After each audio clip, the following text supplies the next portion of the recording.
একটি ছেলে এবং একটি মেয়ে একটি ম্যাট্রিমোনিয়াল সাইটের মাধ্যমে একে অপরের সাথে পরিচিত হয়। তারপরে তারা মাস দুয়েক একে অপরের সাথে ফোনে কথা বলে। তারপর দুই বাড়ির সম্মতিতে সমস্ত কিছু দেখে শুনে বিয়ে ঠিক হয় এবং নির্দিষ্ট দিনে তাদের বিয়ে হয়ে যায়। বিয়ের পরে প্রথম একটা বছর কিন্তু ওরা দুজনে খুবই ভালোভাবে সংসার করেছিল। কিন্তু ঠিক এক বছর পর থেকে ছেলেটি এবং মেয়েটির মধ্যে একটি সমস্যা সৃষ্টি হয়। সেটা সমস্যাটা যে কোনো একটা বিষয়কে নিয়ে ছিল তা কিন্তু নয়। এক এক দিন এক একটা বিষয় নিয়ে ওদের মধ্যে সমস্যা শুরু হতো। প্রথম মেয়েটি ভাবত যে ঠিক আছে, ওদের মধ্যে হয়তো কোনো অ্যাডজাস্টমেন্টের প্রবলেম হচ্ছে, যেটা পরবর্তী সময় আস্তে আস্তে ঠিক হয়ে যাবে। তো সে একটা ঠিক করতো। একটা বিষয় ঠিক হওয়ার পরে দেখা যেত যে আরও দু তিনটে বিষয় চলে এলো। এবার সেগুলো ঠিক করতে করতে আবার দেখা যেত পরবর্তী ক্ষেত্রে আরও কোনো একটা অন্য বিষয় নিয়ে তাদের মধ্যে ঝামেলা অশান্তি হচ্ছে। এইভাবে 1.5 বছর কেটে যায় বিয়ের। তারপরে ছেলেটি একদিন জানায় যে সে ডিভোর্স চায়। মেয়েটি অনেক চেষ্টা করে সম্পর্কটাকে ঠিকঠাকভাবে টিকিয়ে রাখার, কিন্তু যখন মেয়েটি বুঝতে পারে যে না, এভাবে আর সম্পর্ক একতরফাভাবে টিকিয়ে রাখা সম্ভব নয়, তখন মেয়েটি রাজি হয় মিউচুয়াল ডিভোর্সের। ডিভোর্সও হয়ে যায়। কিন্তু এরপরে ছেলেটি আরেকটি বিয়ে করে এবং জানতে পারে এবং বুঝতে পারে যে যাকে সে দ্বিতীয় স্ত্রী হিসেবে বিয়ে করেছে সে আসলে একটা ডাইনি। এরপরে কি কি ঘটনা ঘটেছিল সেই সত্যি ঘটনাটাই আজ আমি এই এপিসোডে আপনাদের সকলের সামনে বলতে চলেছি।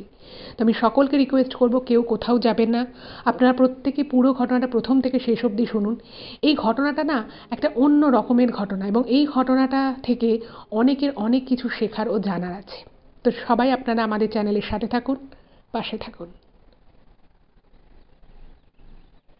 নমস্কার শ্রোতা বন্ধুরা, ভূত ভগবান চ্যানেলে আপনাদের সকলকে অনেক স্বাগত। আশা রাখি সবাই খুব ভালো আছেন, আনন্দে আছেন, সুস্থ আছেন। আমাদের চ্যানেলে যে ঘটনাগুলো বলা হয় সেগুলো যদি আপনাদের ভালো লাগে তাহলে অবশ্যই চ্যানেলটাকে সাবস্ক্রাইব করবেন, ভিডিওগুলোকে লাইক করবেন। পুরো ঘটনাটা শোনার পর আপনাদের কেমন লাগলো সেই মূল্যবান মতামত জানাতে কিন্তু একদম ভুলবেন না।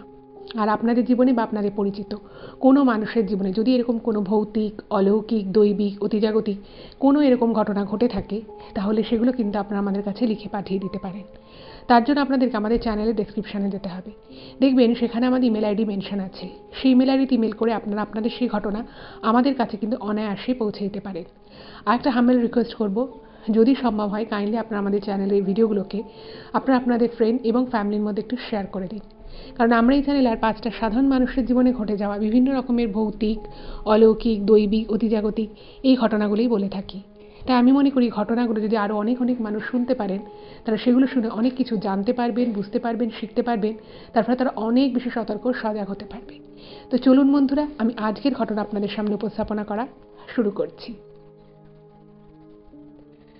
এখন আমি যে ঘটনাটা আপনাদের সামনে বলবো সেই ঘটনাটা যিনি ইমেল করে পাঠিয়েছেন তিনি কিছু সঙ্গত কারণের জন্যই তার নিজের আসল নামটা রিভিল করেননি। তো তার ডাকনাম হচ্ছে রনিতা। তো আমি যখন ঘটনাটা আপনাদেরকে বলবো তখন আমি ওনাকে রনিতা বলেই সম্বোধন করছি। এই ঘটনাটা বলতে গেলে আমাকে প্রথমে কিছু কথা আপনাদেরকে বলে নিতে হবে, তাহলে আপনাদেরও ঘটনাটা বুঝতে সুবিধা হবে, আমারও কিন্তু আপনাদেরকে ঘটনাটা বোঝাতে সুবিধা হবে। আর যে ঘটনাটা আমি বলবো সেটা কিন্তু রনিতার নিজের জীবনে ঘটে যাওয়া একটা অত্যন্ত সত্যি ঘটনা। তো আমি প্রথমে ইন্ট্রোডাকশনে আপনাদের কিছু কথা বললাম। তো সেই যে মেয়েটির কথা আমি বলছিলাম সেই মেয়েটি হলো আসলে রনিতা।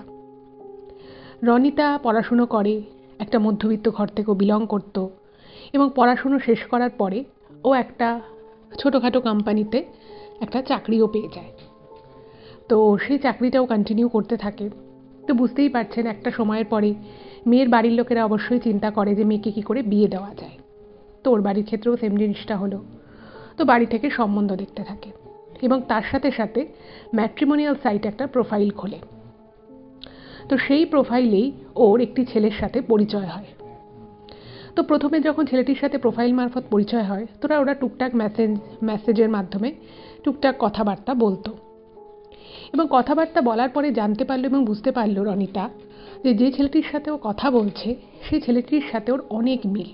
পড়াশুনোর দিক থেকে মিল আছে, তার মধ্যে ফ্যামিলি স্ট্যাটাসে মিল আছে, চিন্তাভাবনা ওয়াইজও অনেক মিল। তো তখন ওরা ভাবলো যে বাড়িতে বিষয়টা জানাবে। তো সেই মতোই রনিতা এবং ওই ছেলেটি দুজনেই কিন্তু তাদের বাড়িতে একে অপরের কথা জানায়। দুই বাড়ি থেকে জানার পরে ছেলের বাড়ি থেকে রনিতাদের বাড়ি আসে ওকে দেখতে, এবং রনিতাকে দেখে তাদের পছন্দও হয়। তারপর রনিতার বাড়ির লোকও কিন্তু ছেলের বাড়িতে যায়, এবং রনিতার বাড়ির লোকেরও কিন্তু ছেলে এবং ছেলের পরিবারকে যথেষ্টই ভালো লাগে। এরপরে আরও মাস 3 পরে ওদের একটা বিয়ের ডেট ফিক্স হয়, এবং নির্দিষ্ট দিনে খুব ভালোভাবে কিন্তু ওদের সামাজিক বিয়েটা হয়ে যায়। বিয়ে হয়ে যাওয়ার পরে প্রথম যখন রনিতা শ্বশুরবাড়ি যায়, ও দেখে যে শ্বশুরবাড়ির লোকজন যথেষ্ট ভালো, এবং ওর যে হাজবেন্ড সে যথেষ্ট কেয়ারিং, ঠিকঠাক কাজকর্ম করে, সব কিছুই খুব ভালো। এবং বিয়ের পরের একটা বছর কিন্তু ওদের যথেষ্ট ভালো করে কাটে, ঘোরাফেরা, সবাইকে নিয়ে আনন্দে মজা করে থাকা, সব কিছু। এবার বিয়ের যখন ওদের প্রথম অ্যানিভার্সারি সেলিব্রেট হয়, ঠিক তার কিছুদিন পর থেকে, মানে যেখানে ওরা একটা বছর একে অপরের সাথে কাটিয়ে দিল সুন্দরভাবে, কিন্তু 1 বছরের ঠিক পর থেকে ওদের দুজনের মধ্যে খুব ছোটোখাটো বিষয় নিয়ে কিন্তু ঝগড়া অশান্তি হওয়া শুরু হয়। এবং রনিতা বুঝতে পারে যে ওর হাজবেন্ড দিন দিন কীরকম একটু খিটখিটে হয়ে যাচ্ছে, একটুতেই বেশি রিয়্যাক্ট করে ফেলছে, চেঁচিয়ে কথা বলছে, যেটা রনিতা বিয়ের 1 বছরের মধ্যে সেভাবে দেখেইনি। এবার প্রথম যখন এই জিনিসগুলো হওয়া শুরু হয়, তো রনিতা ভাবে যে ওর হাজবেন্ডের বিয়ে হয়েছে, এবার বিয়ের পরে ছেলেদের একটা আলাদা রেসপন্সিবিলিটি চলে আসে, তো কাজকর্ম নিয়ে ব্যস্ত থাকে, হয়তো সেই জন্য কখনো মাথা গরম করে ফেলছে। তো ও কিন্তু প্রথম বিষয়টাকে খুবই স্বাভাবিকভাবে নিয়েছিল। কিছুদিন এইভাবে চলে, এবং রনিতা নিজের দোষ মনে করে সেই জিনিসগুলোকে ও কিন্তু নিজের মধ্য থেকে ঠিক করতে থাকে। কিন্তু এইভাবে কিছুদিন চালানোর পরেও রনিতা দেখছে যে সমস্ত বিষয়ে ওর কোনো দোষই নেই, সেই বিষয়েও কিন্তু ওর হাজবেন্ড মানে মাথা গরম করছে, উল্টোপাল্টা কথা বলছে, যেটার ফলে রনিতার সাথে ওর হাজবেন্ডের সেই ভালো সম্পর্ক যেটা ছিল সেটা কিন্তু আস্তে আস্তে খারাপ হতে লাগলো। তো একদিন রনিতা ওর হাজবেন্ডকে খুব ভালোভাবে বোঝানোর চেষ্টা করে যে এরকম ছোটোখাটো বিষয় নিয়ে ঝগড়া অশান্তি করো না, কিন্তু কিছুই লাভ হয় না, তখনকার মতো বুঝতো, এবং তারপরে আবার জেগে সে। আর যত দিন যেতে লাগলো, রনিতা একটা বিষয় খেয়াল করে যে অ্যাকচুয়ালি ওর হাজবেন্ড বিয়ের প্রথম বছরটা যেরকম শান্তশিষ্ট একটা মানুষ হিসেবে নিজেকে দেখিয়েছিল, আদতে কিন্তু ওর হাজবেন্ড সেরকম মানুষই নয়। ছোটো কথাতেও ভীষণ রাগ করে, ভীষণ চেঁচামেচি করে, ইভেন যখন রাগারাগি হয় তখন কিন্তু সে তার বাবা মায়ের সাথেও মিসবিহেভ করে। তো এই সমস্ত কিছু দেখে ও কিছুদিনের জন্য বাপের বাড়ি চলে যায়, যে ঠিক আছে কিছুদিন আলাদা থাকে, একে অপরকে স্পেস দিই, তারপরে হয়তো বিষয়টা ঠিক হয়ে যাবে। কিন্তু সেক্ষেত্রেও একটা সমস্যা দেখা গেল। সেক্ষেত্রেও দেখা যাচ্ছে যে ওর হাজবেন্ডের সাথে ও একটা মানে দূরত্ব বজায় রাখলেও সম্পর্ক কিন্তু কিছুই ঠিক হলো না। ইভেন ওর হাজবেন্ড ওকে নেওয়ার জন্য, ওকে আনতে যাওয়ার জন্য ওর বাপের বাড়িতেও যায় না। এইভাবে যখন আরও বিয়ের পরে 6টা মাস কেটে যায়, তখনও বুঝতে পারে কিছু একটা গন্ডগোল হচ্ছে। তো ও তখন ওর হাজবেন্ডকে বলে যে তুমি কি চাইছো, এইভাবে তো আমরা সম্পর্ক রাখতে পারবো না। তো প্রথম কিছু না বললেও এই কথার দিন 10 পরে ওর হাজবেন্ডই নিজে থেকে একদিন বলে যে সেই সম্পর্কটা রাখতে চায় না, সে ডিভোর্স চায়। তো এই কথাটা শুনে রনিতার তো মাথার উপরে আকাশ ভেঙে পড়ে, কারণ ও স্বপ্নেও কোনোদিনও ভাবতে পারেনি যে মানুষটাকে দেখে শুনে ও বিয়ে করেছে, সে সবকিছু এতদিন সবকিছু ঠিকঠাক চলছিল, সে অশান্তি হতে পারে, মতের অমিল হতে পারে, কিন্তু হঠাৎ করে ডিভোর্স কেন চাইবে।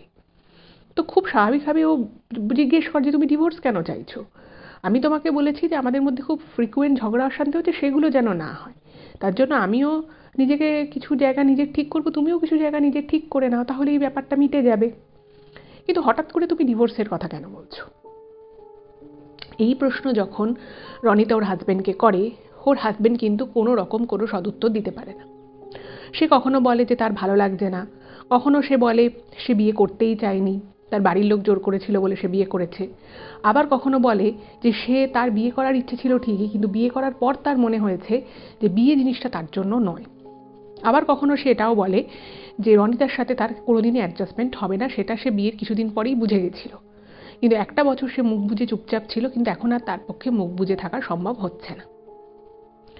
এরকম নানান সময় সে নানান রকমের অজুহাত দিতে থাকে। এবারে তো এই সমস্ত শুনে দেখুন, একটা যে কোনো সাধারণ ঘরের ছেলে মেয়ে কেউই ফট করে চাইবে না যে তার বিয়ের পরে তার সম্পর্কটা ভেঙে যাক, তাই না? তো রনিতাও সেটা চায়নি। অনেক রকমভাবে ওর হাজব্যান্ডকে বোঝানোর চেষ্টা করে, অনেক রকমভাবে নিজেকে চেঞ্জ করার চেষ্টা করে, কিন্তু ও দেখে যে কোনোভাবে কোনো কিছু করেই ওর হাজব্যান্ডের মতও চেঞ্জ করাতে পারছে না। এবার যেটা রনিতা লিখেছে ইমেলে, যে মাঝখানে ও একবার ভেবেছিল যে ওর হাজব্যান্ডকে ডিভোর্স দেবে না, এভাবেই চলবে, কিন্তু কিছুদিন পরেও বুঝতে পারে যে এইভাবে একতরফা সম্পর্ক রেখে গেলে ডিভোর্সটা হয়তো ওর হবে না, কিন্তু এরকম সম্পর্ক রেখে ওর কোনো লাভও নেই। তো অনেক চিন্তা ভাবনা করে ও ডিসিশন নেয় যে ঠিক আছে, যে আমার সাথে থাকতে চাইছেই না, যার এত অসুবিধা হচ্ছে, তাকে আমি আর জোর করে আমার জীবনে রেখে দেব না। তো এটা ঠিক করা মাত্রই কিছুদিনের মধ্যে ও রাজি হয়েছে এবং দুজনের মধ্যে কিন্তু মানে মিউচুয়াল ডিভোর্সই হবে এরকম একটা ওরা ঠিক করে এবং সেই মতো ফাইল করে এবং যেরকম যা নিয়মকানুন থাকে সে সমস্ত নিয়মকানুন করে একটা সময় ওরা কিন্তু সেপারেট হয়ে যায়, ওদের ডিভোর্সটা কমপ্লিট হয়ে যায়। মনে মনে রনিতা প্রচণ্ড ভেঙে পড়লেও ও কিন্তু ওর হাজব্যান্ডের সামনে সেটা প্রকাশ করতো না যে ও খুব কষ্ট পাচ্ছে, ও খুব খারাপ লাগছে।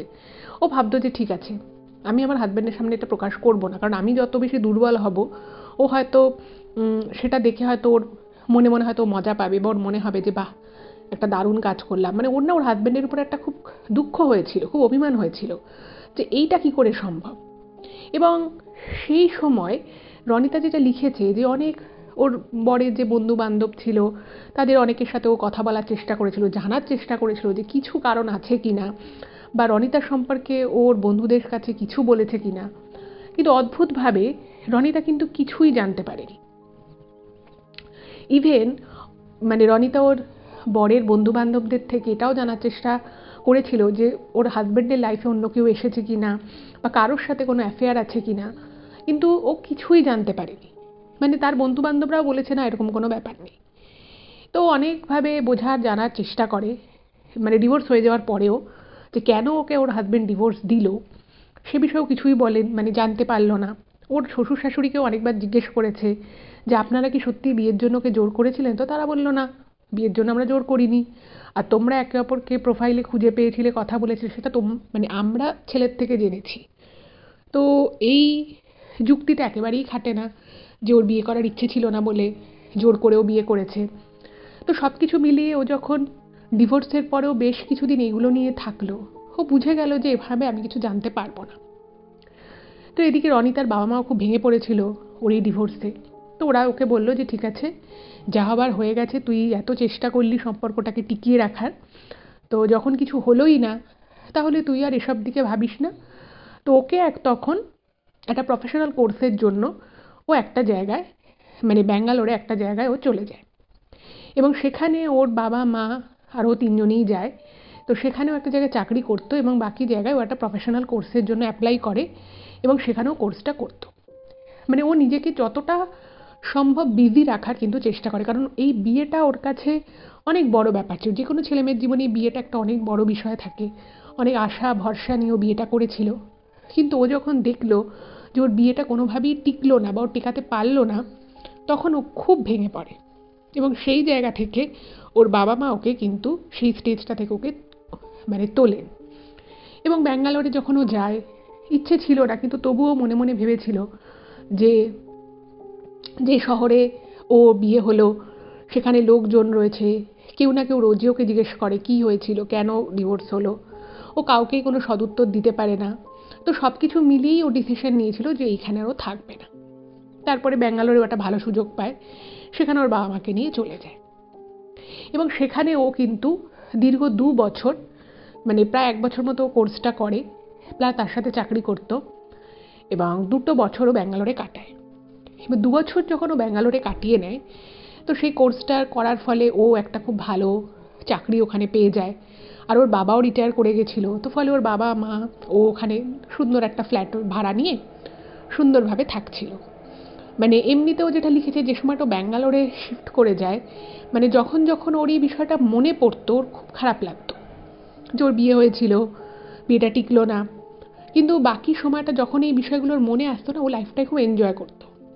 ওখানে ওর বন্ধুবান্ধব হয়েছিল, এবং ও যখন এই ওয়েস্ট বেঙ্গল ছেড়ে চলে যায়, তখন ও মনে মনে একটা বিষয় ঠিক করে নিয়েছিল যে ওর হাজব্যান্ড ওরিয়েন্টেড কোনো বন্ধুবান্ধব হোক বা ওর হাজব্যান্ডের সোশ্যাল মিডিয়া প্রোফাইল হোক, কোনো কিছুতে ও কখনোই মানে আড়ি পাতবে না বা দেখবে না। ও নিজে থেকেই সব জায়গা থেকে ওর হাজব্যান্ডকে ব্লক করে দেয়, যাতে কোনোভাবে ওর চোখের সামনে কোনো ছবি না আসে, কোনো কথা না আসে। ইভেন যারা ওদের দুজনের মধ্যে কমন ফ্রেন্ড ছিল, তাদের সাথেও কিন্তু ওই সমস্ত যোগাযোগ বন্ধ করে দেয়, শুধুমাত্র নিজেকে ভালো রাখার জন্য, যেটা খুব স্বাভাবিক। এবার ওখানে গিয়ে 2 বছর পরে খুব ওখানে ভালো কাজ পেলো, সব কিছু খুব ভালো হলো। তো ইন দ্য মিন টাইম যেটা হলো যে ওর মায়ের একটু শরীর খারাপ হলো, বয়স হয়েছে। তো এবার এইখানে ওদের ওয়েস্ট বেঙ্গলের সমস্ত চেনা জানা লোকজন, আত্মীয় স্বজন সব কিছু রয়েছে। তো ওখানে আরও 6 মাস ওরা কাটালো, 2.5 বছর হয়ে গেল। তো তারপরে ও দেখলো যে ওর বাবা মা চাইছে, মুখে ওনারা বলেননি, কিন্তু ওনারা মনে মনে চাইছিলেন যাতে ওয়েস্ট বেঙ্গল ওনারা ব্যাক করতে পারে। এবার তখন রনিতা ভাবলো যে না, ঠিক আছে, বাবা মা যদি ওখানে ব্যাক করে তো করে যাক, আমিও মোটামুটি ভালো একটা জায়গায় নিজেকে পৌঁছতে পেরেছি। তো সেখান থেকে ও ভাবলো যে ও যদি কলকাতায় কোনো ভালো জব অপরচুনিটি পায় তো ও বাবা মার সাথে সুইচ করে যাবে।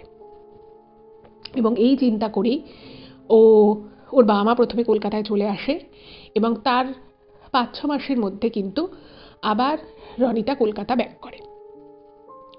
এবার এই অবধি যে আপনারা ঘটনাটা শুনলেন, এটা কিন্তু একরকম। এবং এই সময়টা যখন রনিতা ব্যাক করেছিল, ও কিন্তু পুরোপুরি লাইফে অনেকটা সামনে এগিয়ে গেছে। ওর আর ওর এই বিয়ের জীবন সম্পর্ক বিশেষ কিছু মনেও করে না, খুব কম মনে পড়ে। ও অনেকটা প্রোগ্রেস করে গেছিল। কিন্তু এই যে ও এখানে এলো, আবার কিন্তু ওর কলকাতায় বা তার পার্শ্ববর্তী জায়গায় ফেরার সাথে সাথে বেশ কিছু স্মৃতি কিন্তু ওর কাছে মনে হলো যেন ওর জীবনে আবার ফিরে এলো। যাই হোক, তবুও এগুলোকে ও ইগনোর করেই চলছিল। ইন দ্য মিন টাইম একটা ঘটনা ঘটল ওর সাথে। তো এখানে রনিতার একটা পুরনো বান্ধবীর সাথে যোগাযোগ হয়, এবং সেই বান্ধবীটি বিবাহিত, তার বাচ্চা আছে। তো সেই বাচ্চার 5 বছরের জন্মদিনে বেশ বড় করে একটা পার্টি দেয়, এবং সেই জন্মদিনে রনিতা যায়। এবার সত্যি বলতে যেটা ও লিখেছে, যে ওর মাথা থেকে বেরিয়েই গেছিল যে ওই যে ওর বান্ধবী, যে পুরনো বান্ধবী, সেই বান্ধবীর আবার ওর যে হাজব্যান্ড ছিল আর কি রনিতার, তো তাদের সাথেও একটা আলাদা গ্রুপ ছিল। ওরা ওদের হাজব্যান্ডরা একসাথে খালি গল্প আড্ডা করতো। এবার ও সেখানে চলে যায়। এবার ওই বান্ধবী কিন্তু কখনোই রনিতাকে ওর এই যে ডিভোর্স হয়েছে সেই বিষয়ে পরবর্তী সময় যখন ওর সাথে দেখা হয়, তখন কোনো কিছু সেভাবে জিজ্ঞেস করেনি। আর রনিতা এটুকু আগে থেকে শুনতে পেয়েছিল, জেনেছিল যে ওর হাজব্যান্ড আর একটা বিয়ে করেছে। এবার সেটা নিয়েও কোনোদিনই ও কোনো বন্ধু বান্ধব কারোর সাথেই কোনো বিষয়ে কোনো আলোচনা কখনোই করেনি। এবার বিষয়টা হলো, যখন রনিতা ওই জন্মদিনে যায়, তো ও বেশ একটু তাড়াতাড়ি সময় চলে গেছে, কারণ ও ভেবেছিল তাড়াতাড়ি ওখান থেকে বেরিয়ে আসবে। এবার সেইখানে ও হঠাৎ করেই ওর হাজব্যান্ডকে দেখে। স্বাভাবিকভাবেই ওর হাজব্যান্ড একা এসেছিল, এবং একা আসে, বেশ চেহারা স্বাস্থ্য আগের থেকে অনেক খারাপ হয়ে গেছে। এবং দেখে যেরকম আর কি একটা ওই বয়সী মানুষের যেরকম আর কি অ্যাটায়ার হওয়া উচিত, যেরকম চেহারা স্বাস্থ্য হওয়া উচিত, একদমই সেরকম নয়, একদম অন্যরকম লাগছে। যাই হোক, তো সেটা দেখে ওর না এত বছর বেশ অনেক বছরের গ্যাপ হয়ে গেছে, তো হঠাৎ করেই ওরকম মুখোমুখি দেখে ওর খুব অদ্ভুত লাগে, একটা অদ্ভুত রিয়াকশান হয়, খারাপ লাগে একটা। যেটাও লিখেছে যে ওর অদ্ভুত একটা মন খারাপ হয়ে যায় বিষয়টা দেখে। তো সঙ্গে সঙ্গে ওখান থেকেও কোনো রকমে একটু খাওয়া দাওয়া করে ওখান থেকেও বেরিয়ে আসে। এবার আরও তাড়াতাড়ি বেরিয়ে আসে, কারণ অন্যান্য আরও অনেক লোকজন রয়েছে, বন্ধুবান্ধব রয়েছে, কেউ যদি ওকে কিছু আবার জিজ্ঞেস করে। তো এই সমস্ত সিচুয়েশনটাকে এড়িয়ে আসার জন্যই ও কিন্তু তাড়াতাড়ি বেরিয়ে যায় ওখান থেকে। এবার বেরিয়ে এসে ওর বাড়িতে তো খুব অস্বস্তি লাগে, ওর খুব মন খারাপ হয়, এবং খুব রাগও হয় নিজের উপরে যে আমি কেন এই অনুষ্ঠানটায় গেলাম, না গেলেই ভালো হতো। যাই হোক, এবার ওর হাজব্যান্ডকে দেখে ওর না কীরকম একটা সন্দেহ হয়, একটা মনে একটা ভাবনা চিন্তা আসে যে শুনেছিল ওদের দ্বিতীয় বিয়ে হয়েছে, যথেষ্ট বড় করেই বিয়েটা হয়েছিল, তো ভাবছে যে তাহলে বউকে নিয়ে কেন আসেনি। এবার যেহেতু এই বিষয়েও কোনো বন্ধু বান্ধব বা কারোর সাথেই কখনো খোলামেলা আলোচনা করেনি, তো এবারও মনে করলো যে না, এসব নিয়ে আলোচনা করার আমার কোনো দরকার নেই। তো ও আর কাউকে কিছু জিজ্ঞেস করে না, কিন্তু ওর মনের মধ্যে অনেক কোশ্চেন থেকে যায়। এবার এই ঘটনার ঠিক দিন 5-6 পরে ওই বান্ধবী, যে বান্ধবীর আর কি বাচ্চার জন্মদিন ছিল, সেই বান্ধবী ওকে একটা ফোন করে। তো খুব স্বাভাবিকভাবেই ফোনটা রিসিভ করেছে। তো ওকে বলছে, কি রে, তুই আমাদের একটা গ্রুপ ফটো তোলার ছিল, তো তুই তাড়াতাড়ি সেদিন বেরিয়ে গেলি কেন? এবার রনিতা ব্যাপারটাকে না মানে আর অত খুলে বলতে চায়নি, কারণ ও বুঝতে পারছে যে হয়তো ওর বান্ধবীও ব্যাপারটা বুঝেছে বা কিছু। তো ও বললো, না আমার একটুখানি কাজ ছিল, তো বাড়ি থেকেও ফোন এসেছিলো, সেই জন্য আমি একটু তাড়াহুড়োয় বেরিয়ে গেছি। তো তখন ওই বান্ধবী ওকে মানে নিজে থেকেই আর কি ওকে বলে, আচ্ছা একটা কথা বলছি, কিছু মনে করিস না, মানে ওর হাজব্যান্ডের নাম করে। তো বলছে, ও এসেছিল, ওর সাথে তোর দেখা হয়েছে, ওই জন্যই তুই তাড়াতাড়ি বেরিয়ে গেছিস? তো এবার এই প্রশ্নটা যখন ওর কাছে ওই বান্ধবী করে, তো রনিতা না মানে হ্যাঁ বা না কিছুই বলতে পারেনি, মানে ব্যাপারটাকে অস্বীকারও করতে পারেনি, আবার স্বীকারও করেনি যে সেই জন্যই ও তাড়াতাড়ি বেরিয়ে গেছিল। ও শুধু বলে, না সেরকম কোনো ব্যাপার না, আমার নিজেরও একটু তাড়া ছিল। এবার স্বাভাবিকভাবেই এরকম কথা যদি কেউ বলে, তাহলে তারপরে তার বিশেষ কেউ কিছু বলতে পারে না। তো তখন ওই বান্ধবী বলে যে, তোকে একটা কথা বলি আজকে, ব্যাপারটা হচ্ছে যে, মানে ওর হাজব্যান্ডের নাম করে, তো নাম করে বলছে যে আমি যতটুকু শুনেছি, এই তোর যে এক্স হাজব্যান্ড, সে কিন্তু একজনকে বিয়ে করেছে ঠিকই, কিন্তু সেই বউটা নাকি খুব একটা ভালো নয়, এবং বউটার অনেক রকমের সমস্যা আছে, ওরা অনেক সমস্যার মধ্য দিয়ে প্রত্যেক দিন আর কি যায়। তো ওর সাথে ওর মানে স্ত্রীর সম্পর্ক ভালো নয়, তো সেই জন্য দেখবি তুই হয়তো খেয়াল করিসনি, ও একাই এসেছিল, কিন্তু ওর বউকে নিয়ে আসেনি। এবার এই সমস্ত শুনে স্বাভাবিকভাবেই রনিতার খুব রাগ হয়। ও বলতে, তুই আমাকে এই সমস্ত কথা কেন বলছিস? আমি তো শুনতে চাই না। ও আমার পাস্ট ছিল, মানে বহুদিন হয়ে গেছে, এখন আর আমি এসব শুনে কি করব, আমার এগুলো নিয়ে কোনো ইন্টারেস্ট নেই। তুই বান্ধবী বলে যে, না আমি জানি তোর ইন্টারেস্ট নেই, কিন্তু তবুও তোকে আমি বললাম, যেহেতু মানে তুই ওর স্ত্রী ছিলি, তুই এটুকু জানিস যে ওর বিয়ে হয়েছে, কিন্তু হয়তো এটা তুই জানিস না যে ও এখন কেমন আছে। তো রনিতার একটু বিরক্ত লাগে এবং ও পরিষ্কার বলে দেয় যে, দেখ আমি এসব নিয়ে জানতে ইচ্ছুক নই, তুই আমাকে এগুলো নিয়ে কিছু প্লিজ বলিস না। এই বলেও ফোনটা রেখে দেয়। এবার দেখবেন, মানুষের জীবনে অনেক রকম সময় থাকে, মানুষ অনেক রকমের সময়কে পার করে আসে, অনেক স্মৃতি থাকে। এবার সেই স্মৃতিগুলো বহু সময় চাপা পড়ে থাকে, কিন্তু কেউ কেউ যদি সেগুলোকে নিয়ে আবার উস্কে দেয়, বা সেগুলোকে নিয়ে যদি কেউ বিশেষ বিশেষ কথা বলতে থাকে, তো স্বাভাবিকভাবেই মানুষের মনে কিন্তু একটা এটা নিয়ে নতুন করে আবার চিন্তা ভাবনা কথাবার্তা এগুলো কিন্তু শুরু, এটা খুব স্বাভাবিক। তো ওর ক্ষেত্রেও একদম সেম ব্যাপারটাই হলো। ও ভাবছে যে সত্যিই কি তাই? আর যদি কোনো সমস্যা থেকে থাকে, তাহলে মানে যদি ওর হাজব্যান্ডের দিক থেকে কোনো সমস্যা থেকে থাকে, তাহলে তো সেটা এখন যদি ওর বর সেটাকে নিয়ে ভুগছে, পস্তাচ্ছে, তাহলে যখন ও বলেছিল ওর হাজব্যান্ডকে যে দেখো আমাদের মধ্যে তো কোনো বড়সড় কোনো ঝামেলা নেই, তো আমরা নিজেদের ভিতরে একটু অ্যাডজাস্টমেন্ট করে নিতেই পারি, তখন কিন্তু ওর হাজব্যান্ড পরিষ্কার বলেছিল যে ওর পক্ষে রনিতার সাথে থাকা সম্ভব নয়, ও থাকতেই চায় না, এরকম মানে একদম স্ট্রেট ফরওয়ার্ড বলে দিয়েছিল। কোনো রকম কোনো আলোচনা করা বা নিজেদের মধ্যে ব্যাপারটাকে মিটমাট করার চেষ্টা করা, সেসব কিছুই করেনি। তো স্বাভাবিকভাবে ওর মনে প্রশ্ন এলো যে তাহলে সমস্যাটা কোথায়? ওর বউয়ের সাথে ওর সমস্যাটা তাহলে কোথায়, এখন কোথায় সমস্যা হচ্ছে? আমি তো আমার সময় বুঝতেই পারলাম না সমস্যাটা কী ছিল, এবং লাস্টে আমাকে বলেছিল ওর বিয়ে করার ইচ্ছেই ছিল না, ওর বাবা মা বলেছিল বলে বিয়ে করেছে।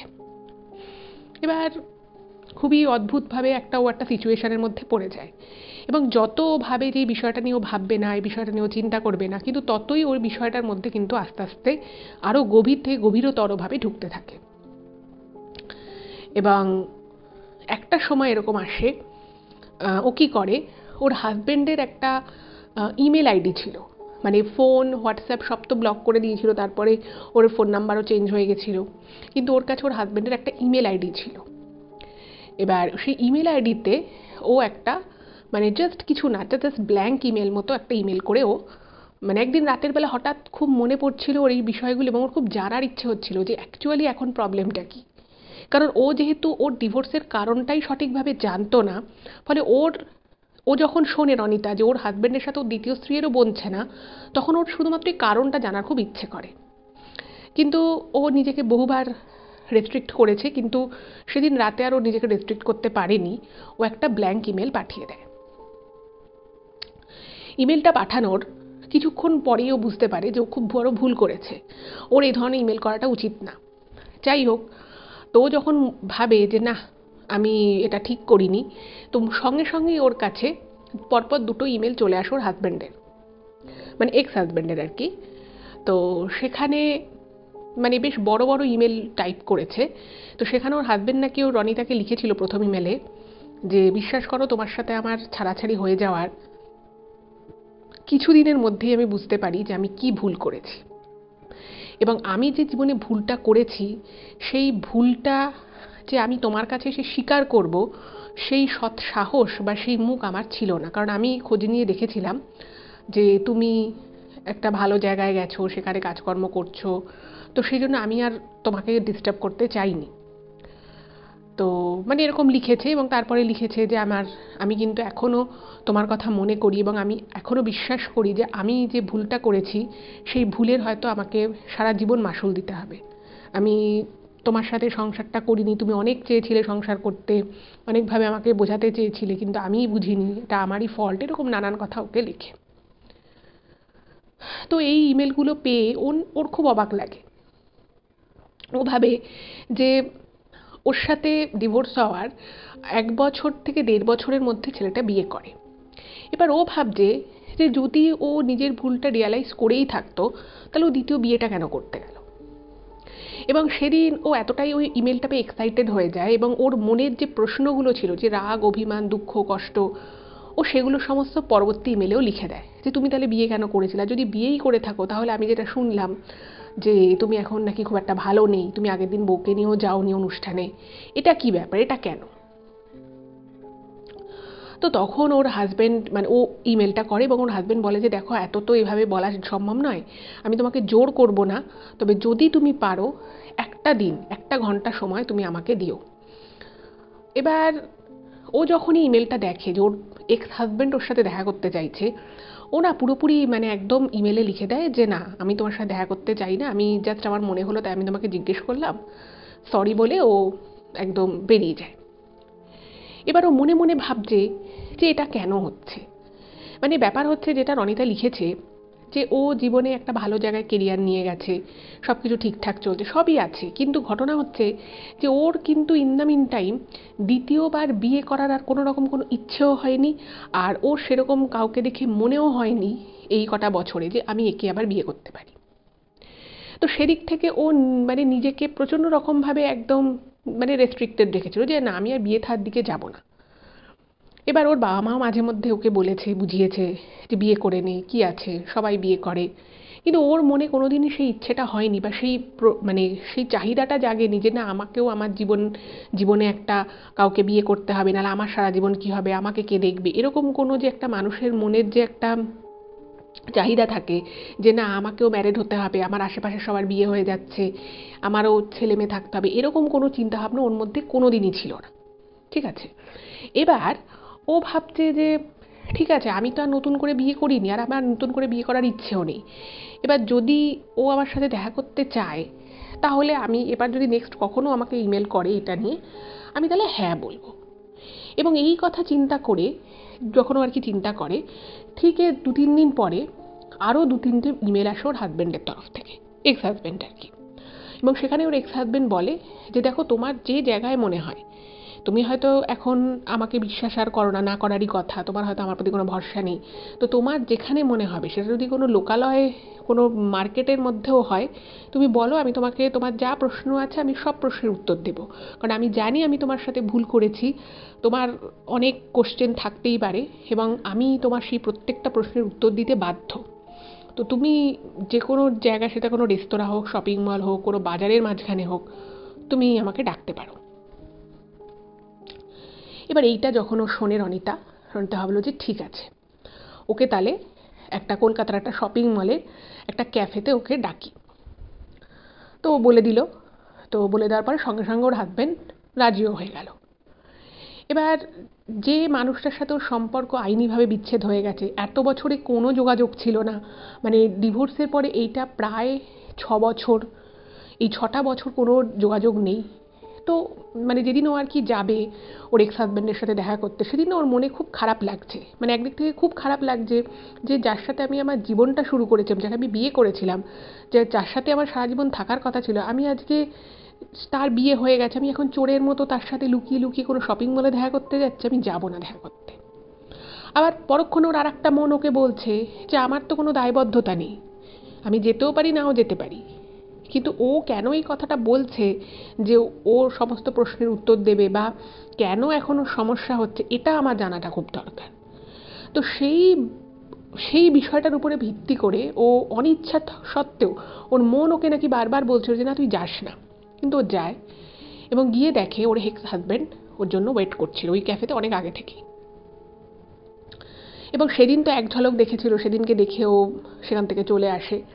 কিন্তু সেদিন যখন ও ভালো করে দেখে যে ওর হাজব্যান্ড কীরকম, মানে যেরকম ছিল তার থেকে একদম ডিফারেন্ট হয়ে গেছে দেখতে শুনতে, চেহারা স্বাস্থ্য অনেকটাই খারাপ হয়ে গেছে, চোখের নিচে কালি পড়ে গেছে, চোখ মুখ শুকিয়ে গেছে।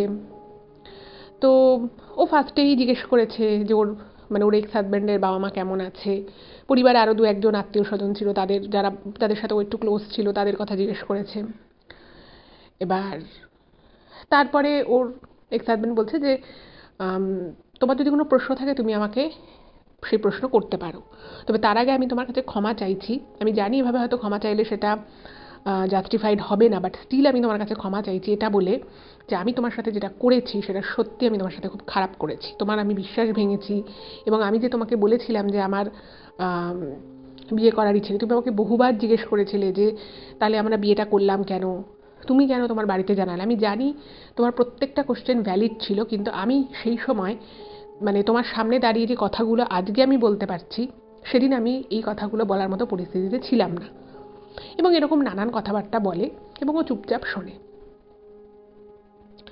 ও তখন একটা প্রশ্নই করে, ও বলে যে দেখো আমার তোমার কাছে কোশ্চেন কিছুই নেই, মাঝে অনেকগুলো বছর কেটে গেছে, শুধু আমি একটা কথাই তোমাকে বলতে চাই, তোমার যদি আমাকে অপছন্দই ছিল বা তোমার যদি বাবা মায়ের বলছে বলেই তোমাকে বিয়ে করতে হতো, তাহলে তুমি সেই কথাটা সেদিন কেন বলোনি, কেন তুমি বিয়ে করলে? আর যদি বিয়েই করলে তাহলে তোমার বাড়ির দিক থেকে কোনো সমস্যা ছিল না, আমার দিক থেকে আমি যথেষ্ট অ্যাডজাস্টেবল ছিলাম, তারপরেও কেন তুমি বিয়েটা টিকিয়ে রাখলে না? আর আজ যে আমি শুনলাম বা তুমিও যে কথায় কথায় বলছো যে তুমি আজকে খুব একা, তোমার আশেপাশে কেউ নেই, সেই সিচুয়েশনই বা কেন এলো যখন তুমি দ্বিতীয় বিয়ে আবার করেছো? এবার এই কথাটা যখন ওকে বলে তখন ওর হাজব্যান্ড কিছুক্ষণ চুপ করে থাকে, এবং চুপ করে থাকার পরে বলে যে তোমার কাছে কি 40 মিনিট সময় হবে? তখন রনিতা স্বাভাবিকভাবেই বলেছে কেন?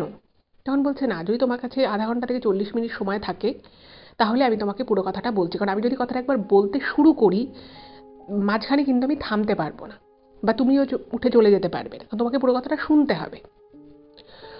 তো ভাবছে ওর আর কি, শুনে নেবে, বলছে হ্যাঁ ঠিক আছে তুমি বলো।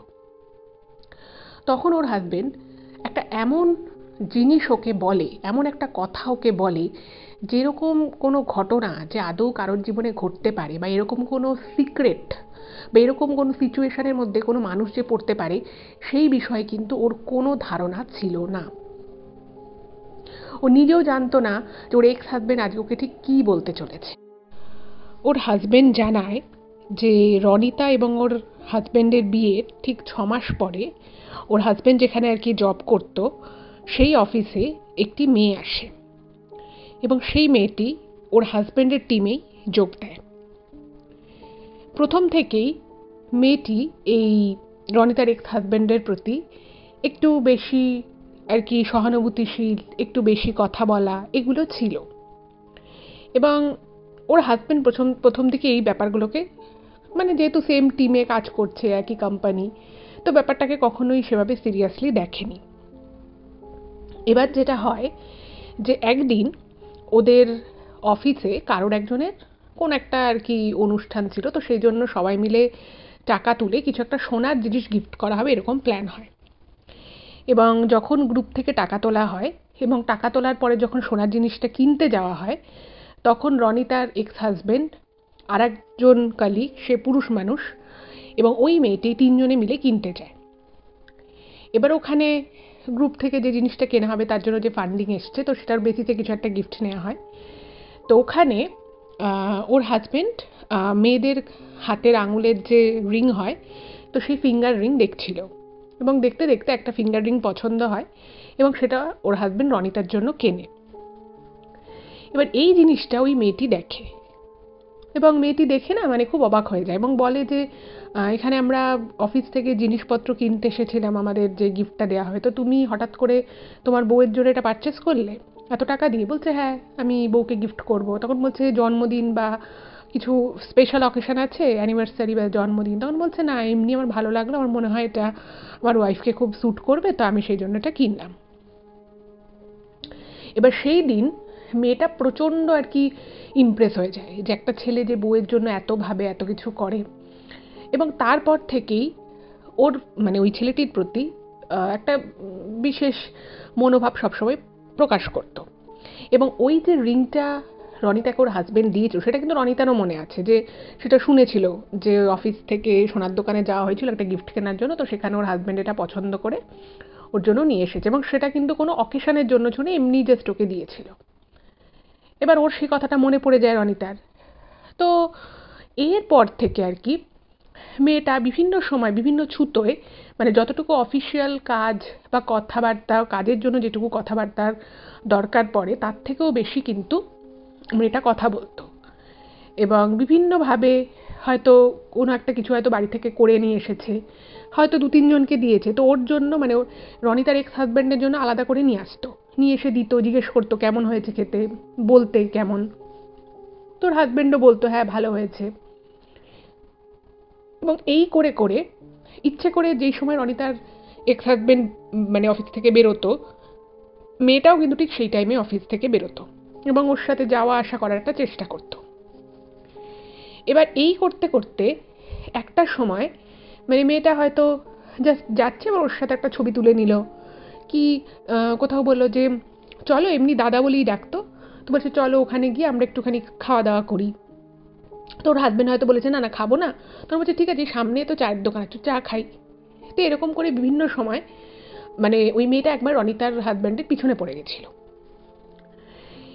এই বিষয়টা যখন হয়, তো আস্তে আস্তে রনিতার হাজব্যান্ড বুঝতে পারে যে মেয়েটা অফিসে যেভাবে সবাই কাজকর্ম করে, একটা কলিগের সাথে আর একটা কলিগের যেরকম একটা ফর্মাল সম্পর্ক হওয়া উচিত, এটা তার থেকে একটু বেশি বেশি ঠেকছে। তো সেটা যখন ও বুঝতে পারে, তখন ও ওর হাজব্যান্ড আর কি একটু দূরত্ব বজায় রাখে, যে ঠিক আছে তুমি শুধু কাজের কথাটুকুই বলো, তার বাদ বাকি আর কথাবার্তা অতটা বলতো না। এবার সেটা মেয়েটা কোনোভাবে টের পেয়ে যায়। এরপরে যেটা হয় সেটা হচ্ছে যে মেয়েটা মাঝে মধ্যেই মানে কাজ ছাড়াও টুকটাক ফোন করতো, হয়তো অফিস আওয়ারের পরে বাড়ি চলে এসছে, হঠাৎ করে ফোন করতো। এবার রনিতা তো সবসময় বুঝতে পারতো না যে ওর হাজব্যান্ডের ফোনে কে ফোন করছে। এবার প্রথম 1-2 দিন কথা বলেছে, তো ভাবছে যে অফিসে দেখা হচ্ছে, কোনো কাজের কথা নেই, কিছু নেই, শুধু শুধু কেন ফোন করছে। তো এরপরে একদিন ওই মেয়েটাই কিন্তু রনিতার এক্স হাজব্যান্ডকে একটা প্রপোজাল দেয় যে আমার তোমাকে খুব ভালো লাগে, তুমি আমাকে বিয়ে করতে পারো। তোর হাজব্যান্ড তো খুব অবাক হয়ে যায়, যে জানে মেয়েটাও উনি বিবাহিত, তারপরে কেন এভাবে বলছে, এভাবে তো বলাটাও তো ঠিক না। যাই হোক, তোর হাজব্যান্ড বলে যে তুমি এরকম কথা আমাকে কি করে বললে, আমরা একসাথে একই অফিসে কাজ করি, একই টিমে কাজ করি, সেটা এক জিনিস, কিন্তু তুমি তো জানো আমি আমি ম্যারিড, আর আমি যথেষ্ট হ্যাপিলি ম্যারিড, আমি আমার ফ্যামিলি নিয়ে খুব খুশি, তুমি কেন আমাকে এরকম বলছো। তো এরপরে যেটা হলো, মেয়েটা ওই অফিসটা ছেড়ে দেয়। কিন্তু অফিস ছেড়ে দেওয়ার পরে মেয়েটা কি করে, ওকে মানে বিভিন্ন রকমের, ওই যে ওরা হয়তো একসাথে কোথাও গ্রুপে গেছে, কোথাও হয়তো একটা অফিসিয়াল খাওয়া দাওয়া হচ্ছে, ইচ্ছে করে হয়তো ওর পাশে বসেছে, বাট মেয়েটা কি করেছে, সেই ছবিতে বাকি লোকেদেরকে আর কি, এখন টেকনোলজির যুগ এসে গেছে, সেটা বহুকাল আগেই এসেছে, তো বাকিদেরকে মুছে ওর সাথে এর একটা ছবি বার করেছে, এবং করে সেটা একে হোয়াটসঅ্যাপে পাঠাতো ওর হাজব্যান্ডকে। এবং এরকম করে ফটোশপে হয়তো এমন কোনো একটা জায়গা যেখানে হয়তো ওর সাথে যাইনি, ভিক্টোরিয়ার সামনে কি কলকাতা অন্য কোনো রেস্তোরাঁয়, এরকমভাবে কিন্তু দুজনের ছবি অনেকগুলো পাঠায়। এবং এইটা যখন হয়, মানে এই ঘটনাগুলো যখন ঘটে, তখন মানে অদ্ভুতভাবে রনিতার সাথে কিন্তু ওর হাজব্যান্ডের একটা মনোমালিন্যর জায়গা তখন থেকে শুরু হয়ে গেছে। এবং ওর হাজব্যান্ড নাকি এটা স্বীকার করে যে আমি জানি না কেন, বাট আমার না সেই সময় তোমার কোনো কথা ভালো লাগতো না, তোমার কোনো কথা শুনতে ইচ্ছে করতো না। আমি মনে মনে জানতাম, মানে আমি যে একটা অশান্তির মধ্যে সেটা আমি জানতাম, কিন্তু তোমাকে আমি কি করে বলবো বা তোমার সাথে আমার একটা আলোচনা করা উচিত, এই ভাবনাটা আমি জানি না আমার কেন মনে মাথায় আসেনি। এবং যখন এরকম ছবি পাঠাতে থাকে, তো রনিতার এক্স হাজব্যান্ড মনে করে এ আবার কি, এগুলো তো ঠিক না। তো একদিন ফোন করে বলে যে তুমি এভাবে আমাদের গ্রুপের ফটো থেকে বাকিদেরকে বাদ দিয়ে তুমি শুধু আমাদের ফটোগুলো পাঠাচ্ছ, প্লাস তুমি এমন অনেক ছবি পাঠাচ্ছ যে ছবিগুলো অ্যাকচুয়ালি মানে ইন প্র্যাকটিক্যাল আর কি এক্সিস্টই করে না। তো তখন মেয়েটি বলে যে ঠিক আছে, আমি খুব আবেগপ্রবণ হয়ে গেছিলাম, তাই আমি পাঠিয়েছি, তো তুমি একবার আমার সাথে দেখা করো, আমি তোমাকে সরি বলতে চাই। তোর হাজব্যান্ড বলছে যে ঠিক আছে, তুমি সরি আমাকে ফোনেও বলতে পারো, আর তুমি এগুলো বন্ধ করো, তুমি এগুলো কেন করেছো? তখন বলছে না, তোমাকে একবার দেখা করতে হবে। তো যাই হোক, ওই ট্র্যাপটায় কিন্তু ওর হাজব্যান্ড পড়ে যায়। তো একটা রেস্তোরাঁয় দেখা করে, এবং সেখানে মেয়েটা আগে থেকেই বেশ কিছু খাবার দাবার সাজিয়ে বসেছিল, এবং ওর হাজব্যান্ডকে কিছু কথা শুরুর আগেই বলছে না তুমি আগে খাবার খেয়ে নাও। তো ওর হাজব্যান্ডের অনিচ্ছা সত্ত্বেও ও খাবারটা খায়, এবং খাবারটা খাওয়ার পর থেকেই না মানে অদ্ভুত রকম একটা ফিলিংস আসে ওর হাজব্যান্ডের। মানে বুঝতে পারে যে কিছু একটা মানে ব্যাপার, মানে সেটা এক্স্যাক্ট কী ব্যাপার সেটা উনি বুঝতে পারে না, কিন্তু এটুকু বুঝতে পারে যে কিছু একটা ব্যাপার ওনার মনের মধ্যে চলছে, যেটা সেই অর্থে চলার কথা নয়। উনি কিছুই বুঝতে পারে না। এবার সেই দিন মানে ওর রনিতার এক্স হাজব্যান্ড, সে কিন্তু খুব রেগেছিল ইনিশিয়ালি, যে কেন এই মেয়েটা আমার সাথে এরকম করলো, আর এই যে ছবিগুলো আমাকে পাঠিয়েছে যদি অন্যান্য আরও কালিগদেরকে পাঠায় সেটাও একটা খুব বাজে ব্যাপার হবে, অফিসের মধ্যে একটা খুব খারাপ ব্যাপার হয়ে যাবে, একটা প্রেস্টিজ ডাউন হয়ে যাবে। আর সবাই, সত্যি কথা বলতে কি ওর হাজব্যান্ড যথেষ্ট ভালো চরিত্রের একজন মানুষ, এবার তার সম্পর্কে যদি এই ধরনের কথাবার্তা অফিসের অটে বা অন্য কারোর কাছে যদি এই ছবিগুলো চলে যায়, তারা প্রথম দিকে হতেই পারে যে বিশ্বাস করলো। এবং মেয়েটার উদ্দেশ্য নিয়েও কিন্তু উনি যথেষ্ট আর কি রাগান্বিত ছিল, যে এরকম একটা মেয়ের উদ্দেশ্য কী করে হতে পারে।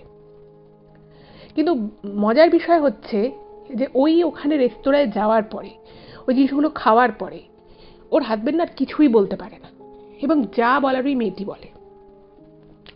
এবং মেয়েটি পরিষ্কার বলে যে তুমি আজকেই তোমার ওয়াইফকে বলবে যে তুমি ডিভোর্স চাও, এবং এরকম নাকি নানান কথা বলতে থাকে, এবং বারবার একটা কথাই মেনশন করে যে তুমি তোমার বউয়ের থেকে আলাদা হয়ে যাও।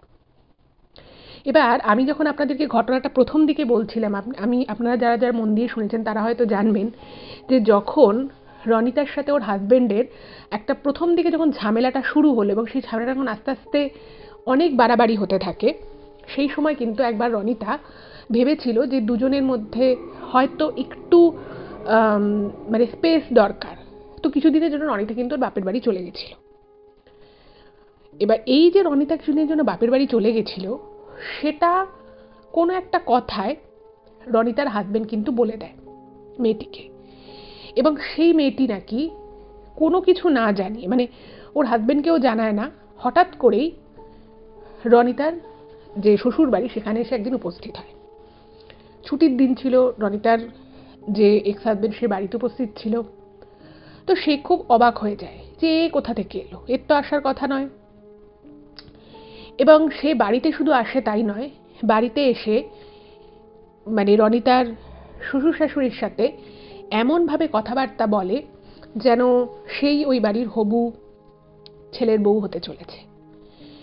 তো এরকম টাইপের কথাবার্তা বলে। তো এই রনিতার শ্বশুর শাশুড়ি তারাও একটু অবাক হয়ে যায় যে মানে যখন ছেলের বিয়ে হয়নি তখন এরকম কোনোদিন কোনো ঘটনা ঘটে, এরকম কোনো কথা শোনেও নি ওরা যে ওনার ছেলে কাউকে পছন্দ করে বা কিছু। হঠাৎ করে বিয়ে হয়ে গেছে, এখন ওদের মধ্যে একটু ছোটোখাটো একটা বিষয় নিয়ে ঝামেলা চলছে, সেই সময় মেয়েটা কোথা থেকে এলো।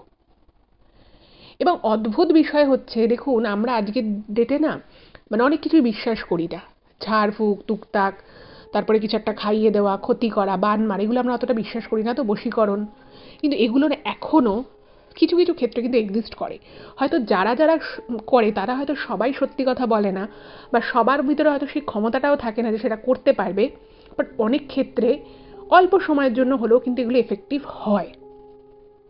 দেখবেন অনেক সময় অনেক খুব ভালো স্টুডেন্ট, সে হয়তো পড়াশোনার প্রতি খুবই মনোযোগী, কিন্তু সাডেনলি দেখা যায় যে সেই বাচ্চাটা একটু অমনোযোগী হয়ে গেল, রেজাল্ট খারাপ হলো, বা যে হয়তো বাড়িতে খুব বাধ্য, সবার কথা খুব শুনে চলে, তার হঠাৎ করে বিহেভিয়ারাল চেঞ্জেস আসে। এগুলোও কিন্তু সবসময় যে মানে বায়োলজিক্যাল কোনো কারণের জন্য হয় তা কিন্তু নয়, বা পারিপার্শ্বিকের জন্য হয় তা কিন্তু নয়, এর পিছনে কিন্তু অনেক গভীর ষড়যন্ত্র অনেক সময় থাকে। আচ্ছা, এবার এখানে একটা জিনিস বলে রাখি, সেটা হচ্ছে রনিতার যে শ্বশুর বাড়ি, সেই শ্বশুর বাড়ি কিন্তু মানে প্রচুর সব বিষয় সম্পত্তি ছিল। এই ওর শ্বশুর বাড়ির আর কি মানে জমিদার ছিল, এবং জমিদারি প্রথা তো বহু আগে চলে গেছে, কিন্তু জমিদারি প্রথা চলে গেলেও তাদের জিনিসপত্র, বেশ কিছু জমি জায়গা, এগুলো কিন্তু তখনও ছিল। আর ওদের পুরো ফ্যামিলিটা, মানে রনিতার শ্বশুরবাড়িটা না একটা মানে অর্থোডক্স ফ্যামিলি, আর প্রচুর আর কি গয়না গাটি দিয়ে বিয়ে হয়েছিল। মানে রনিতারও যখন মানে বিয়ে করে ও শ্বশুরবাড়ি যায়, ওকে সবাই প্রচুর গয়না গাটি দেয়, নিজের শাশুড়িরও প্রচুর কিছু ছিল। তো এরকম একটা ফ্যামিলিতে যখন এরকম একটা ঘটনা ঘটে, স্বাভাবিকভাবেই রনিতার যে শ্বশুর শাশুড়ি, তারাও কিন্তু ওর হাজব্যান্ডের উপরে রেগে যায়, বলে যে ব্যাপারটা কি, মেয়েটা চলে যায়, তারপরে জিজ্ঞেস করে। কিন্তু রনিতার হাজবেন্ড সেদিন বলে ওকে যে আমি জানি না কেন আমি সত্যি কথাটা আমার বাবা মাকেও বলতে পারিনি। এই মেয়েটা যে আমাকে মানে কি জাদু করে দিয়েছিল, বা কেন যে আমি ওকে ভয় পেতে শুরু করেছিলাম, আমি নিজেও জানি না। আমি তখন না সত্যি কথা বলতে পারি, না মিথ্যা কথা বলতে পারি, এমন একটা অবস্থা। তো এরপরে রনিতার যে শ্বশুর মশাই, তিনি ওর হাজবেন্ডকে বলে যে তুই কি চাস বল, এই মেয়েটা এসে এত কথা বলে গেল, তোর সাথে নাকি অনেক দিনের পরিচয়, তোরা অনেক জায়গায় এদিক ওদিক গেছিস, ঘোরাঘুরি করেছিস, রেস্তোরাঁয় খাওয়া দাওয়া করেছিস, তো এগুলো কি সত্যি? এবার ঘটনা হচ্ছে যে কোনোটাই মানে ওর সাথে ইন্টেনশনালি গিয়ে কোনো জায়গায় রেস্তোরাঁয় খাওয়া, বা একা একা এরা দুজন কোথাও যাওয়া, ঘুরতে যাওয়া, সেরকম কিছু কোনোদিন ঘটেনি। সেটা কিন্তু ও জানতো, কিন্তু ওই যে ছবি পাঠিয়েছিল, বা ওই যে ওকে খাওয়ার মাধ্যমে কিছু একটা যে খাইয়ে দিয়েছিল, সেটা উনি তখন বুঝতে পারেনি, কিন্তু তার ফলাফল যেটা হয়েছিল সেটা হচ্ছে অদ্ভুত রকমভাবে এই মেয়েটা যে এত মিথ্যে কথা বলছে, এই যে বানানো যে ছবি, সেগুলোকে না মানে উনি স্পষ্ট করে বলতে পারেনি যে না এগুলো মিথ্যে, সত্যি বলেও স্বীকার করতে পারেনি, কিন্তু মিথ্যেও তাই বলে বলতে পারেনি। তো এটা নিয়ে বাড়িতে একটা ঝামেলা হয়, আর সেই সময় রনিতা ছিল বাপের বাড়িতে। এবার যেটা হলো, ওর বাবা মা বলল যে দেখ, এইভাবে দুদিক মেনটেন করা যায় না, দু নৌকোয় পা দিয়ে চলিস না। তোর যদি মনে হয় যে না, তোর যে বিয়ে হয়েছে সেই বিয়েটাকেই তুই ভালোভাবে মেনটেন করবি, ভালোভাবে রাখবি, তাই তুই সেটা কর। আর যদি মনে হয় যে এই মেয়েটাকে তোর ভালো লাগে, বা এই মেয়েটার সাথেই তুই বাকি জীবন কাটাতে পারবি, তাহলে তুই এই মেয়েটার সাথেই বিয়ে কর, ওকে তাহলে তুই আইনিভাবে মুক্ত করে দে। এবং এই কথাটা যখন শোনে, তখন ওর হাজব্যান্ড ভাবে যে কেন, আমি তো পছন্দ করেই বিয়ে করেছিলাম, তো আমার আমার বউকে ডিভোর্স দেওয়ার তো কোনো প্রসঙ্গই আসে না। কিন্তু সময় এমনভাবে যায়, এবং অনিচ্ছা সত্ত্বেও ওই মেয়েটা বারবার মানে ওর অফিস থেকে হয়তো বেরোচ্ছে, যেহেতু ওই মেয়েটা ওই অফিস ছেড়ে দিয়েছিল, ওকে মানে হঠাৎ করে একটা কিছু দিয়ে জোর করতো খাওয়ার জন্য। এবং যখনই ও খেত, ওর হাজব্যান্ড কোনো একটা খাবার, তখনই মানে ওর মাথাটা পুরো ঝিমঝিম করতে, ওর মাথা কাজ করতো না। তখন সেই মুহূর্তে ওই মেয়েটা যেটা বলতো, যা বলতো, যেভাবে বলতো, সেভাবেই কিন্তু চলতো। এবং সেই জন্যই রনিতা যখন বারবার জিজ্ঞেস করে যে তুমি ডিভোর্সটা আমায় কেন দিতে চাইছো, তখন কিন্তু সে স্পেসিফিক কোনো কারণ বলতে পারে না। এটাই ছিল তার মূল যে আর কি রিজন, যে কেন বলতে পারেনি, এটাই ছিল তার মূল রিজন। কারণ এরকম কোনো ঘটনাই ঘটেনি যেটার জন্য সত্যি সত্যি রনিতার হাজবেন্ড ওর থেকে ডিভোর্স চাইতে পারে। কিন্তু যখন বারংবার এই বিষয়টা আসে এবং ওর হাজব্যান্ডের মন মাথায় একটা জিনিসই তখন চলছে যে ঠিক আছে, আমার যদি সিচুয়েশন সব কিছু ঠিকঠাক করতে হয় তাহলে হয়তো আমাকে ডিভোর্সটা করতে হবে। তো সেই জন্য রনিতাকে ডিভোর্সের জন্যই বলে। ডিভোর্সটা আলটিমেটলি হয়েও যায়, সেটা আপনাদেরকে আমি প্রথমেই বলেছি। কিন্তু এই ডিভোর্সটা যখন হয়ে যায় তখন সেই সময়টায় ওর হাজব্যান্ড একটা জিনিস লক্ষ্য করতে থাকে যে ওর পিঠের কাছে, মানে ওর হাজব্যান্ডের পিঠের নিচ থেকে কালো কালো ছোপ ছোপ দাগ আসা শুরু হয়েছে। এবার প্রথমে ভেবেছে যে হয়তো গরমকাল, হয়তো কোনো র্যাশ ট্যাশ হয়েছিল, তো সেই র্যাশগুলো হয়তো শুকিয়ে গিয়ে ওরকম কিছু হয়েছে। কিন্তু মানে সবসময় যেহেতু ওর হাজব্যান্ড একটা ঘোরের মধ্যে থাকতো, সবসময় মাথাটা ঝিমঝিম করতো, কীরকম একটা অদ্ভুত টাইপের লাগতো, তো সবসময় না ওটা খেয়াল করতে পারতো না। কিন্তু বাথরুমে যখন ঢুকতো তখন বুঝতে পারতো যে পিঠের নিচ থেকে এরকম একটা কালো কালো ছোপ ছোপ দাগ হয়ে যাচ্ছে, সেটা কিন্তু কোনো কারণ ছাড়া। এবং ওই দাগগুলো থেকে যে খুব জ্বালা পোড়া করছে বা চুল করছে এরকম কিন্তু কোনো সেন্সেশন ছিল না, জাস্ট চামড়াটা কালো হয়ে যাচ্ছে ছোপ ছোপ করে। এইবার তো মানে উনি ভাবলো যে ঠিক আছে, ডিভোর্স হয়ে গেছে, এবার আমি হয়তো মেয়েটার থেকে মুক্তি পেয়ে যাব। কিন্তু এর পরে যেটা হলো যে জিনিসগুলো থেকে বাঁচার জন্য মানে উনি এত কিছু করলো বা ওনাকে বশীকরণ করা হলো, ডিভোর্স হয়ে গেল, কিন্তু ওনারই অফিসের 2-3 জনের কাছে ওই ভুয়ো কিছু ছবি, মানে একসাথে রেস্টুরেন্টে খাওয়া দাওয়া করছে, ঘুরছে, এই ছবিগুলো কিন্তু 2-1 জনের কাছে চলে যায়। এবং সেইটা যখন রনিতার এক্স হাজবেন্ড জানতে পারে, তার তো খুব অবাক লাগে এবং তার খুব খারাপ লাগে, খুব লজ্জা লাগে যে মানে এই জিনিসটা ওদের কাছে গেল কি করে, তার মানে ওই মেয়েটাই পাঠিয়েছে। তো উনি এক্সপেক্ট করেছিল যে মানে অফিসে এবার ওনার পক্ষে আর এই লোকেশনে থাকাটা সম্ভব নয়, কারণ এটা একটা খুব বাজে ব্যাপার হয়ে যাবে। কিন্তু ওই যে দুজন কালিককে পাঠিয়েছিল, সেই 2জন কালিক বলে যে ওই মেয়েটা নাকি ওদেরকে ফোন করেছিল এবং তাদেরকে এটা জানায় যে মেয়েটা রনিতার এক্স হাজব্যান্ডকে প্রচণ্ড ভালোবাসে। তো তখন ওরা বোঝায় আর কি রনিতার এক্স হাজব্যান্ডকে যে দেখ, এই মেয়েটা তুই ম্যারেজ জেনেও তোকে তোর জন্য এত কিছু করছে, তোর কথা এত চিন্তা করে, তো তুই মেয়েটাকে বিয়ে করে নে। ওই 2জন কালিক আর কি বলে। এবার সত্যি কথা বলতে যেটা রনিতা লিখেছে ইমেলে, যে ওর হাজব্যান্ড সেই সময় বলে যে ডিভোর্স হয়ে গেলেও ওর হাজব্যান্ড স্বপ্নেও ভাবতে পারেনি যে মানে ও কাউকে বিয়ে করবে, একে তো দূরের কথা। কিন্তু পারিপার্শ্বিক চাপ, আবার মেয়েটা একদিন ওর মানে রনিতার শ্বশুরবাড়ি যায়, সেখানে ওর বাবা মার সাথে কথা বলে, তো সেই বন্ধু বান্ধব, নিজের বাবা মা সবাই বলে যে এইভাবে মেয়েটা রোজ রোজ মানে ফোন করবে আমাদের, কি বাড়িতে কখনো আসবে, এটা তো ঠিক না, আর তুমি যখন ডিভোর্স দিয়ে দিয়েছো তাই তুমি একে বিয়ে করে নাও। তো এইরকম একটা পরিস্থিতিতে কিন্তু রনিতার এক্স হাজব্যান্ডের সাথে ওই মেয়েটার দ্বিতীয়বার বিয়ে হয়ে যায়। এবার বিয়ে যখন হয় তার আগ দিয়ে ওর হাজব্যান্ড কিন্তু রনিতার সাথে যোগাযোগ করার চেষ্টা করে, কিন্তু ওই যে রনিতা অন্য জায়গায় চলে গেল, সাউথে চলে গেল, সাউথ ইন্ডিয়ায়, তো সেখানে ও চায়নি যে ওর অতীতের কোনো কিছু ওর সাথে আসুক, কারণ ও অনেক মানে চেষ্টা করেছিল নিজের দিক থেকে, ও এক্সপেক্ট করেছিল যে ওর হাজব্যান্ড ওকে ডিভোর্স অ্যাটলিস্ট মুখে বললেও দেবে না, কিন্তু ওর দিক থেকেও সেটা খুব অপমানে লাগে, ওর খুব অভিমান হয়, কষ্ট হয়, এবং সেই জন্য ও কিন্তু সমস্ত দিক থেকে ওর হাজব্যান্ডকে ব্লক করে দিয়েছিল, কমিউনিকেশন যাতে না হয়, ইভেন ও নিজে চায়নি।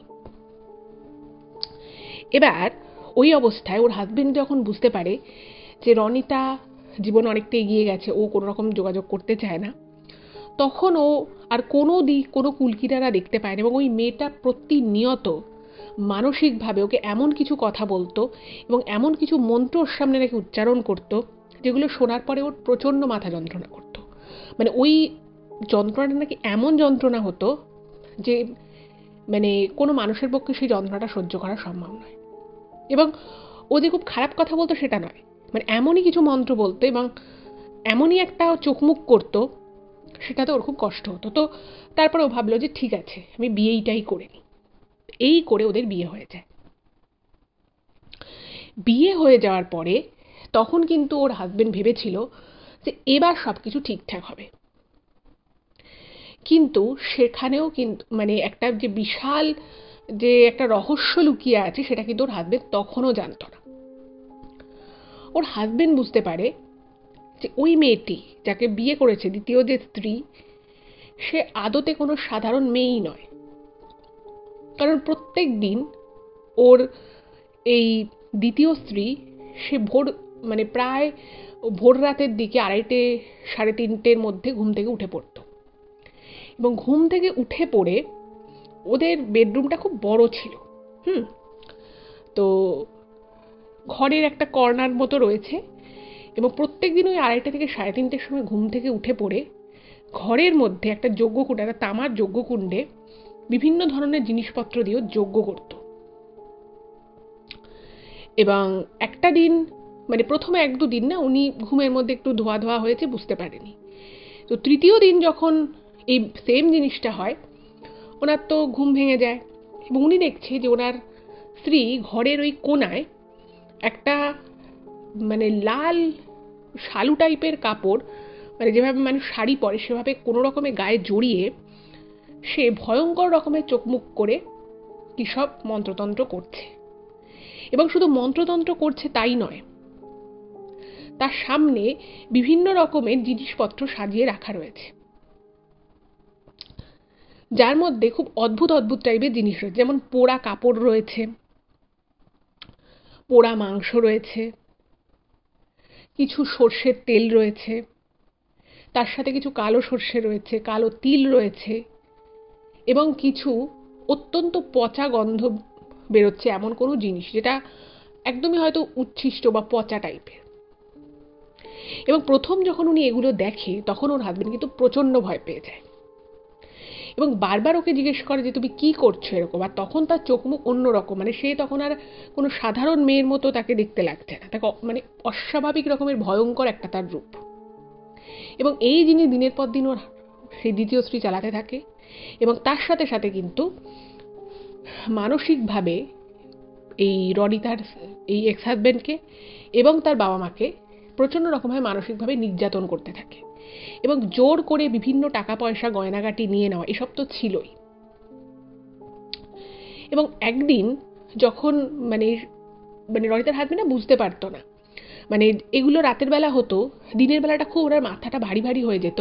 এবং ওর মনে আছে যে এই ঘটনাগুলো যখন হতো, এরকম ঝগড়া অশান্তি হতো, তারপরেই তার সাথে সাথেই ওর হাজবেন্ডকে এবং শ্বশুর শাশুড়ি কিছু একটা খাইয়ে দিত, জোর করেই খাইয়ে দিত, এবং সেটা খাওয়ার পরে সারা দিন ওরকম একটা জীবনী মতো ভাব থাকতো। আর রনিতার শ্বশুর শাশুড়িও কিন্তু, তারাও কিন্তু একদম কাঠের পুতুলের মতো হয়ে গেছিল, কোনো কিছু করতো না, কোনো কিছু নিজের যে একটা মনের কথা বা মনের ভাব, সেগুলো কিছু বলার কোনো ক্ষমতাই নেই, এইরকম। তো এইরকমভাবে যখন চলতে থাকে, তখন ওদেরই একটা আত্মীয় আসে একদিন ওদের বাড়িতে, এবং সে দেখে কিছুটা বুঝতে পারে। তো সঙ্গে সঙ্গে তখন সে কি করে, ওর মা বাবাকে প্রথমে সরিয়ে নেয়, যেহেতু ওনাদের বয়স হয়েছে, ওনাদেরকে সরিয়ে নেয় অন্য বাড়িতে। এবং এই রনিতার হাজবেন্ডও সেই আত্মীয়র বাড়ি মাঝে মধ্যে যেত, বাবা মার সাথে দেখা করতে যাচ্ছে এই নাম করে। তো সেখানে গিয়ে নাকি ওই যে আত্মীয় ছিল ওদের, সে কিছু একটা আর কি করে, কোনো ভালো তান্ত্রিকের কাছে যায়, এবং সেখান থেকে গিয়ে এই বশীকরণ কাটানোর কিছু একটা জিনিস ওনাদের দেয়। তো সেটা থেকে রনিতা শ্বশুর শাশুড়ি অনেকটাই মুক্ত হয়ে যায় সেই বশীকরণের প্রভাব থেকে। কিন্তু যেহেতু এই মেয়েটার সাথে রনিতার হাজবেন্ডকে থাকতে হয়, তো ওর মধ্যে না পুরোপুরি ব্যাপারটা কোনোভাবেই যাচ্ছিল না। এবং যখনই রনিতার হাজবেন্ড বলতো যে না আমি এটা খাবো না বা কিছু, জোর করে মুখের মধ্যে সেই জিনিসটা কিন্তু খাইয়ে দিত, ঢুকিয়ে দিত, যাতে সে খেয়ে নেয়, এটা মেক শিওর করতো। তো বুঝতেই পারছেন বিষয়টা কিরকম অদ্ভুত টাইপের একটা বিষয়। তো এরপরে ওর হাজবেন্ড যেটা জানায়, যে ওর হাজবেন্ড একদমই ভালো নেই শারীরিক দিক থেকে, মানসিক দিক থেকে, এবং ওদের অনেক টাকা পয়সা জিনিসপত্র কিন্তু বেপথে চলে গেছে। এবং প্রত্যেক দিন মাঝরাতে ওর যে দ্বিতীয় স্ত্রী, সে কিন্তু এই ধরনের এমন কাজ করে যেটা যে একেবারে কোনো তন্ত্রের কোনো ভালো জিনিস তা কিন্তু নয়। এবং সে নাকি মাঝে মধ্যে উগ্রভাবে চিৎকার করে, এবং সে নিজেরই হাতের বিভিন্ন জায়গা কেটে কেটে সেই রক্ত দিয়ে কিন্তু বিভিন্ন ধরনের তন্ত্রক্রিয়া করে। এবং এইগুলোর মারাত্মক প্রভাব কিন্তু ওদের বাড়িতে এবং রনিতার এক্স হাজবেন্ডের উপরে পড়ছে। যেহেতু ওর বাবা মা এখন ওখানে থাকে না, তো তারা অনেকটা বেঁচে গেছে। তো ওর হাজব্যান্ড বলে যে আমি এগুলো থেকে মুক্তি পেতে চাই, কিন্তু আমি জানি তোমার সাথে আমার সেইভাবে আর কোনো সম্পর্ক নেই, কিন্তু আমি চাই তুমি আমাকে একটু সাথ দাও। তো এরপরে স্বাভাবিকভাবেই সব কিছু শুনে রনিতার খুব খারাপ লাগে। তো ও বলে যে তুমি আমার থেকে কী হেল্প চাও, আমি তোমাকে কী হেল্প করব। তখন বলে যে তোমাকে কিচ্ছু করতে হবে না, তুমি শুধু মানসিকভাবে আমার সাথে একটু কথা বলো, মানে আমাকে মানসিক দিক থেকে একটা ব্যাকআপ দাও, আমি বাকিটা দেখছি।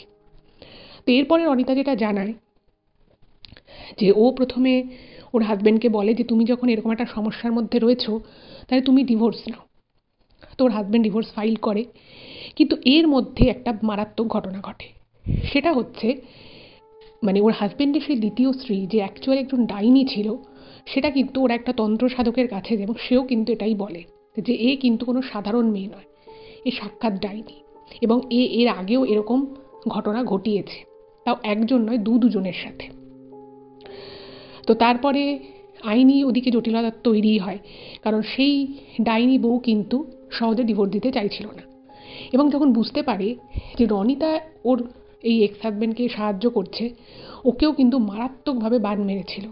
এবং একদিন হঠাৎ করেই অফিস থেকে ফেরার পথে রনিতা চোখের সামনে পুরো অন্ধকার দেখে ও অজ্ঞান হয়ে যায়, এবং তারপরে কোনো কারণ ছাড়া দীর্ঘ 7 দিনও হসপিটালাইজ ছিল। ডাক্তারও ইভেন বুঝতে পারছে যে ওর প্রবলেমটা কী। এরপর অনেক কিছু ঘটনা ঘটে, এবং ওই তন্ত্র সাধকের সাহায্যে আলটিমেটলি কিন্তু ওই ডাইনি বউয়ের থেকে ডিভোর্স পায়, এবং তার জন্য কিন্তু প্রচুর টাকা পয়সা খরচা করতে হয়। এখন রনিতা এবং ওর সেই হাজব্যান্ড আবার একসাথে সংসার করছে, এবং ওরা এখন অনেক ভালো আছে। তো এই ঘটনাটা থেকে 1.5 বছর হয়েছে ওরা মুক্তি পেয়েছে, এবং এখন সব কিছু আপাতত নর্মাল। তো এটাই ছিল ঘটনা। কেমন লাগলো অবশ্যই জানবেন, আর যদি ভালো লাগে প্লিজ চ্যানেলটাকে সাবস্ক্রাইব করবেন, আর ভিডিওগুলোকে লাইক করবেন, আর একটু সকলের সাথে শেয়ার করে দিন। সকলে ভালো থাকবেন, দেখা হবে আবার পরবর্তী এপিসোডে। নমস্কার।